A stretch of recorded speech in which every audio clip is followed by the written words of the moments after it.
Good morning student. आज हम chapter second Hindi में चैप्टर सेकंड पढ़ेंगे लाख की चूड़ियाँ। इसके लेखक हैं कामता नाथ। इसके लेखक कामता नाथ हैं। तो कामता नाथ हैं वो अपने बचपन के बारे में बता रहे हैं कि वो जब अपने मामा के गांव जाते थे, मामा के गांव यानी अपने जब ननिहाल जाते थे, तो वहाँ पे बदलू नाम का कोई व्यक्ति होता है और वो बदलू लेखक को छोटी छोटी लाख की रंग बिरंगी गोलियां बनाकर देता था। तो उसके बारे में ही इस पाठ में बताया गया है। जो बदलू था वो लाख की चूड़ियां बनाता था और बेचता था। सारे गांव में बदलू मुझे सबसे अच्छा आदमी लगता था, क्योंकि वह मुझे सुंदर सुंदर लाख की गोलियां बनाकर देता था। मुझे अपने मामा के गांव जाने का सबसे बड़ा चाव यही था कि जब भी मैं वहां से लौटता था तो मेरे पास ढेर सारी गोलियां होती थी, रंग बिरंगी गोलियां जो किसी भी बच्चे का मन मोह ले।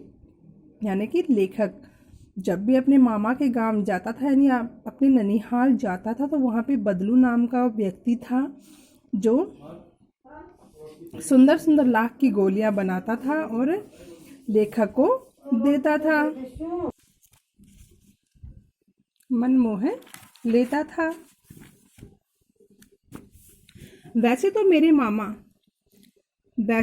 मामा के गांव का होने के कारण मुझे बदलू को बदलू मामा कहना चाहिए था, परंतु मैं उसे बदलू मामा न कहकर बदलू काका कहा करता था। जैसा कि गांव के सभी बच्चे उसे कहा करते थे। बदलू का मकान कुछ ऊंचे पर बना था। मकान के सामने बड़ा सा सहन था। सहन यानी आंगन होता है, जिसमें एक पुराना नीम का वृक्ष लगा था। जो घर का के सामने जो आंगन था, बड़ी वहाँ पे एक बहुत ही पुराना नीम का पेड़ लगा हुआ था। उसी के नीचे बैठकर बदलू अपना काम किया करता था। बगल में भट्टी दहकती रहती थी, जिसमें वह लाख पिघलाया करता था। सामने एक लकड़ी की चौखट पड़ी रहती थी, जिस पर लाख के मुलायम होने पर वह उसे सलाख के सामने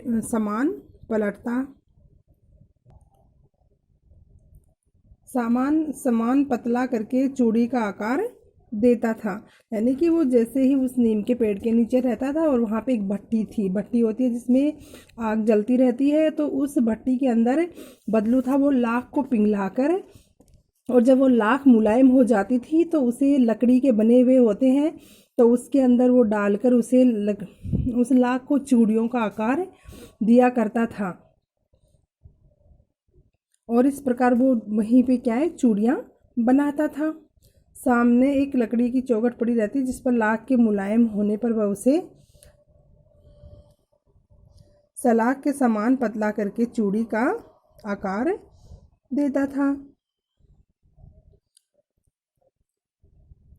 पास में 4-6 विभिन्न आकार की बेलनानुमा मुंगेरियाँ रखी रहती थी, यानी बेलन की तरह होती है लकड़ियों से बनी हुई, तो वो रखी रहती थी, जो आगे से कुछ पतली और पीछे से मोटी होती थी। लाख की चूड़ी का आकार देखकर वह उन्हें मुंगेरियों पर चढ़ाकर गोल और चिकना बनाता और तब एक एक कर पूरे हाथ को चूड़ियाँ बना चुकने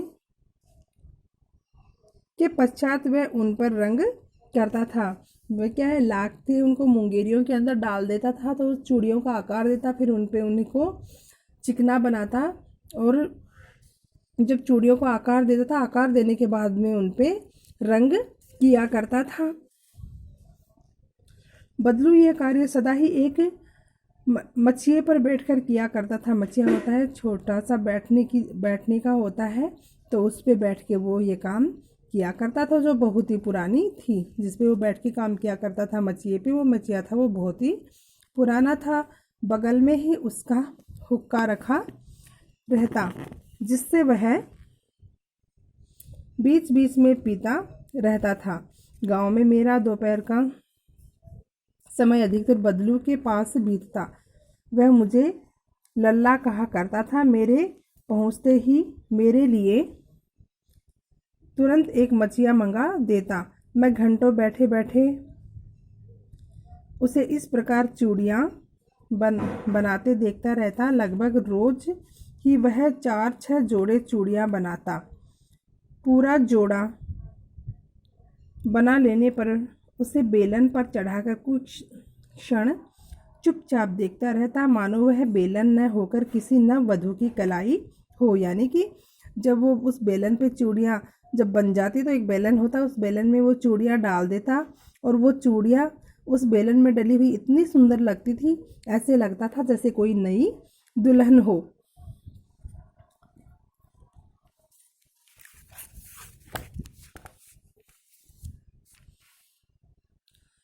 बदलू मनिहार था। मनिहार जो चूड़ी बनाने वाला होता है उसको मनिहार बोलते हैं। चूड़ियाँ बनाना उसका पितृक पैसा था, यानी कि चूड़ियाँ बनाने का जो काम था वो उसके पूर्वजों से ही चला आ रहा था, पूर्वजों का ही व्यवसाय था, पैसा व्यवसाय। और वास्तव में वह बहुत ही सुंदर चूड़ियाँ बनाता था। उसकी बनाई हुई चूड़ियों की खपत भी बहुत थी। उस गांव में तो सभी स्त्रियां उसकी बनाई चूड़ियाँ पहनती थी।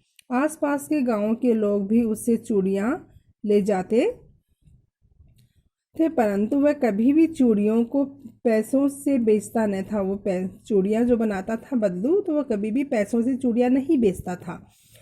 उसका अभी तक वस्तु विनिमय का तरीका था और लोग अनाज के बदले, यानी कि वस्तु के बदले वस्तु देना, वस्तु विनिमय, यानी कि तो वो क्या करता था, अनाज लेता था और अनाज के बदले लोगों को चूड़ियाँ देता था। बदलू स्वभाव से बहुत सीधा था। मैंने कभी भी उसे किसी से झगड़ते नहीं देखा। हाँ, शादी विवाह के अवसरों पर वह अवश्य जिद पकड़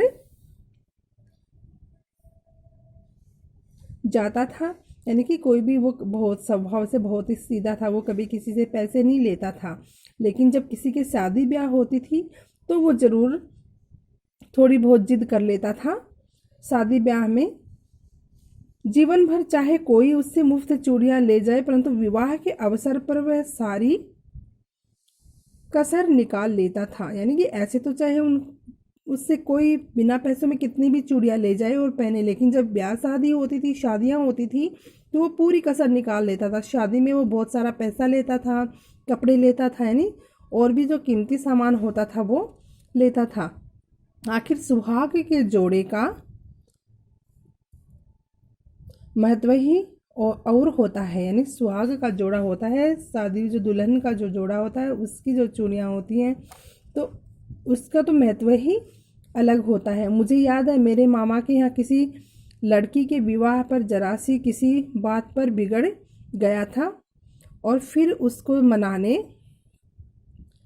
में लोहे लग गए, यानी मनाने में बहुत ही मेहनत, लोहा लगना, कठिनाई होना, यानी जब उसको मनाया तो मनाने में बहुत ही कठिनाई हुई, यानी बहुत मुश्किल से वो माना। विवाह में इसी जोड़े का मूल्य इतना बढ़ जाता था कि उसके लिए उसकी घरवाली को सारे वस्त्र मिलते, दोनों अनाज और ढेरों अनाज मिलता, उसको अपने लिए पगड़ी मिलती और रुपए जो मिलते उसको अलग, यानी उसकी स्त्री को पहनने के लिए इतने, उसकी जो औरत थी, उसकी बदलू की जो पत्नी थी, उसको बहुत सारे कपड़े मिल जाते पहनने के लिए। बदलू था, उसको पगड़ी मिल जाती और पैसे मिल जाते। तो इस प्रकार क्या है, जब ब्याह शादी होती थी तो उसे बहुत सारी चीज़ें मिला करती थी। यदि संसार में बदलू को किसी बात से चिढ़ थी तो वह थी कांच की चूड़ियाँ। और बदलू अगर संसार में अगर किसी भी चीज़ से चिढ़ता था तो वो थी कांच की चूड़ियाँ। कांच की चूड़ियाँ बदलू को कभी भी अच्छी नहीं लगती थी। यदि किसी भी स्त्री के हाथों में उसे कांच की चूड़ियाँ दिख जाती तो वह अंदर ही अंदर कुछ कुड़ उठता, यानी कि अंदर ही अंदर ईर्ष्या होती, गुस्सा आता उसे कि ये औरतें हैं, ये कांच की चूड़ियाँ क्यों पहन रखी है। और कभी कभी तो दो चार बातें भी सुना देता। अगर किसी स्त्री के हाथ में कांच की चूड़ियां देखता तो वो चिढ़ जाता, गुस्सा आता था, उसे खिंच जाता था वो। और वो जो स्त्रियां होती थी उनको दो चार बातें भी गुस्से में सुना देता था। मुझसे तो वे घंटों बातें किया करता था। कभी मेरी पढ़ाई के बारे में पूछता, कभी मेरे घर के बारे में, और कभी कभी यूं ही शहर के जीवन के बारे में। मैं उससे कहता कि शहर में सब कांच की चूड़ियां पहनते हैं, और उत्तर देता, यानी कि जब लेखक उसे कहता कि काका शहर में तो सभी कांच की चूड़ियां पहनते हैं, तो वो उत्तर देता, शहर की बात और लल्ला, यहाँ तो सभी कुछ होता है, वहाँ तो सब कुछ होता है। यानी शहर की बातें होती हैं वो तो कुछ और ही बातें होती हैं, वहाँ तो बहुत कुछ होता होगा। वहाँ औरतें अपने मर्द का हाथ पकड़कर सड़कों पर घूमती हैं। और जवाब में क्या कहा बदलू ने कहा लेखक से कि वहाँ की बात अलग है लल्ला, वहाँ तो कांच की चूड़ियाँ भी पहनती हैं। और वहाँ पे जो औरतें हैं वो तो अपना जो मर्द, अपना पति होता है या फिर आदमी होता है, उसका हाथ पकड़ के सड़कों पे घूमती है। बल्कि गाँव में ऐसा नहीं होता है, गाँव में औरतें घूंघट में रहती हैं और शर्म में रहती हैं।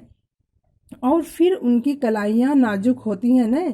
और फिर कहता है कि उनकी जो शहर की जो औरतें होती हैं उनकी तो कलाइयाँ बहुत नाजुक होती हैं, कमज़ोर होती हैं, नाजुक मतलब कमज़ोर होती हैं।